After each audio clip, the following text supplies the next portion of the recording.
Bismillahirrahmanirrahim. Assalamualaikum warahmatullahi wabarakatuh. Kepada semua anak-anak pelajar tahun 4, Ustaz doakan kamu semua berada dalam keadaan sihat sejahtera dan bersemangat untuk kita belajar pada hari ini. Okey, insya-Allah pada hari ini kita akan teruskan pembelajaran di dalam mata pelajaran asas tilawah Al-Quran.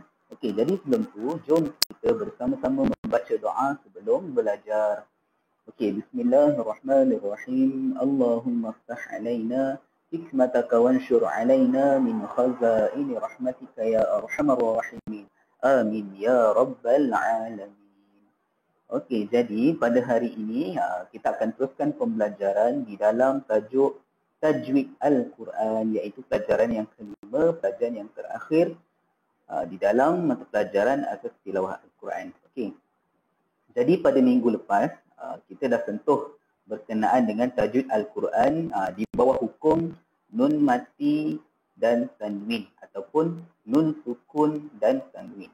Okay, di bawah hukum nun sukun dan tanwin, dia ada 5 hukum bacaan. Okay, minggu lepas kita dah sentuh berkenaan dengan hukum yang pertama, iaitu hukum izhar halqi, di mana izhar halqi ini hukum bacaan dia adalah secara tidak dengung ataupun secara jelas dan nyata, kena jelaskan bunyi nun mati dan tanwin. Itu maksud hukum bacaan izhar halqi. Okey. Ustaz tak nak dah ulang berkenaan dengan izhar halqi. Jom untuk hari ini kita akan sentuh kepada hukum bacaan yang kedua, iaitu di bawah tajuk idgham ma'al ghunnah. Okey, hukum idgham ma'al ghunnah. Sebelum tu Ustaz nak kamu keluarkan buku asas tilawah Al-Quran. Kamu boleh buka di muka surat 153. Okey, 153. Okey, buka dulu.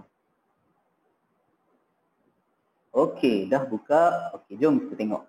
Unit yang kedua, hukum idgham ma'al ghunnah. Apakah cara bacaan ataupun hukum bacaan idgham ma'al ghunnah ini? Kena ingat hukum ini di bawah hukum nun mati dan tanwin. Okey, dan juga yang Ustaz dah jelaskan, hukum nun mati dan tanwin ini adalah hukum yang asas ataupun yang hukum yang paling banyak di dalam Al-Quran, di mana kamu ataupun kita ini yang dah pandai membaca Al-Quran ataupun yang sedang belajar membaca Al-Quran, kena pelajari hukum ini dan kena baca Al-Quran dengan secara bertajwid. Sebab orang yang dah pandai baca Al-Quran ini, dia kena belajar tajwid. Barulah cara bacaan itu sama macam yang bagaimana orang Arab baca. Okey, jadi pada hari ini, okey, jom kita tengok apakah hukum bacaan idgham ma'al ghunnah. Okey. Boleh juga tengok buku. Okey, idgham ma'al ghunnah ini ataupun idgham ma'al ghunnah ialah apabila nun mati, yakni nun sukun atau tanwin, baris 2 di atas, baris 2 di bawah dan juga baris 2 di hadapan, berjumpa dengan salah satu huruf idgham ma'al ghunnah. Bertemu ataupun berjumpa dengan salah satu huruf idgham ma'al ghunnah. Maka itu yang kita sebut sebagai idgham ma'al ghunnah. Macam mana cara bacaan dia? Ataupun okey, Ustaz terangkan idgham ini ataupun idgham ma'al ghunnah ini adalah kalimah ataupun hukum di dalam bahasa Arab. Idgham ma'al ghunnah. Kalau kita tukar ke idgham ma'al ghunnah dalam bahasa Melayu, maksud dia kita kena idgham ini maksud dia masuk bersama dengung. Maknanya dalam nama pun dia dah ada, dia cakap kena baca dengan dengung. Okay. Kita tengok dulu. Okey, apakah huruf-huruf idgham ma'al ghunnah? Huruf idgham ma'al ghunnah ada berapa? 1, 2, 3, 4. Okey, huruf idgham ma'al ghunnah ada 4, iaitu huruf ya, waw, mim, nun. Ya, waw, mim, nun. Okey, 4 huruf ataupun yang kita kalau nak hafal, mudahkan hafalan, kita sebut sebagai yauman. Ya, waw, mim, nun. 4 huruf ini adalah huruf idgham ma'al ghunnah. Okey, jadi hukum bacaan dia apa? Macam Ustaz cakap tadi, hukum bacaan idgham ma'al ghunnah ini adalah secara dengung. Dengung ini macam mana? Okey, dengung ni nanti kita akan tengok. Dan kadar dengung Berapa harakat? Iaitu 2 harakat. Maka bila kita jumpa kalimah ataupun ayat yang mengandungi hukum idgham ma'al gunnah, maka kita akan baca secara dengung 2 harakat. Okey. Okey. Jadi kamu boleh tengok dalam buku. Lepas ni kita akan cuba nak belajar macam mana kaedah nak menyebut hukum idgham ma'al gunnah.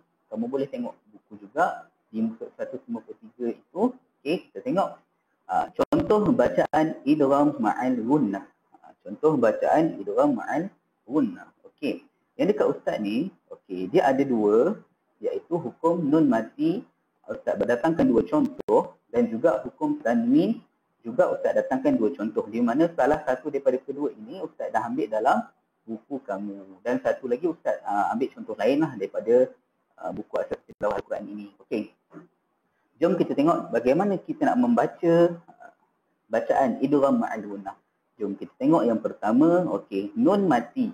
Ingat hukum nun mati. Okey, nun mati bertemu dengan huruf nun. Okey, huruf nun ini adalah salah satu daripada huruf idgham ma'al gunnah. Cara bacaan dia kita kena dengung. Okey, bila kita sebut dengung, dengung itu berbunyi di hidung. Bunyi di hidung.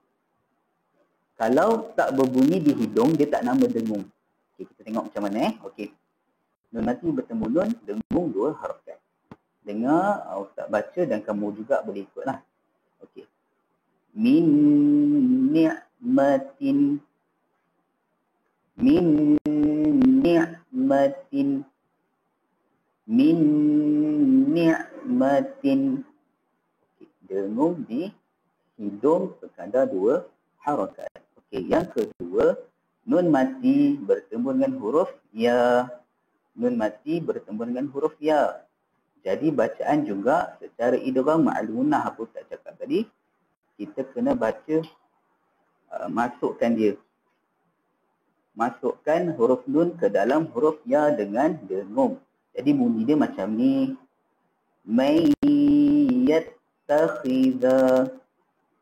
May yattakhidha. May yattakhidha. Okay, kita cakap tadi dengung mesti bunyi di hidung. Itu bunyi dia. May yattakhidha. Okay, jelas? Boleh faham? Okay, kita tengok yang kedua pula. Iaitu tanwin. Tanwin bertemu dengan huruf mim. Tanwin berbaris di hadapan bertemu dengan huruf mim. Juga kita kena baca secara idgham. Masuk dengan dengung. 2 harakat. Okay, bunyi dia. Narum muqsadatun. Narum muqsadatun. Narum muqsadatun. Okey, jelas boleh nampak. Okay, tengok yang kedua, tanwin berbaris di bawah bertemu dengan huruf waw. Okey, bunyi dia macam mana? Nuhin wa min. Nuhin wa min. Nuhin wa min. Okey, boleh nampak? Okey, itu adalah 4 contoh hukum idgham ma'al gunnah, yang mana huruf ataupun hukum bacaan dia adalah nun mati bertemu dengan nun mati dan tanwin bertemu dengan salah satu huruf idgham ma'al gunnah.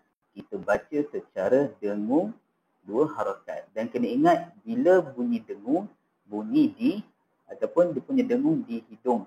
Kita tahan selama 2 harakat. Okey, jangan kurang. Jangan kalau kamu baca dengung tak berbunyi dekat hidung, itu tak dinamakan sebagai dengung. Okey, boleh faham? Okey, Ustaz harap kamu faham dan jelas. Okey, kamu boleh lagi cuba membaca ataupun pelajari balik hukum idgham ma'al gunnah ini. Kamu boleh tengok dalam buku teks ni, dekat depan-depan ni, dalam tajuk Tadarus Al-Quran, kat ruang tepi tu dia ada tulis hukum-hukum bacaan. Kamu tengok yang idgham ma'al gunnah, kamu boleh cuba baca idgham ma'al gunnah. Okey, boleh?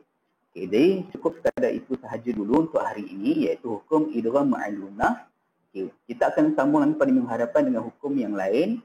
Sekian. Assalamualaikum warahmatullahi wabarakatuh.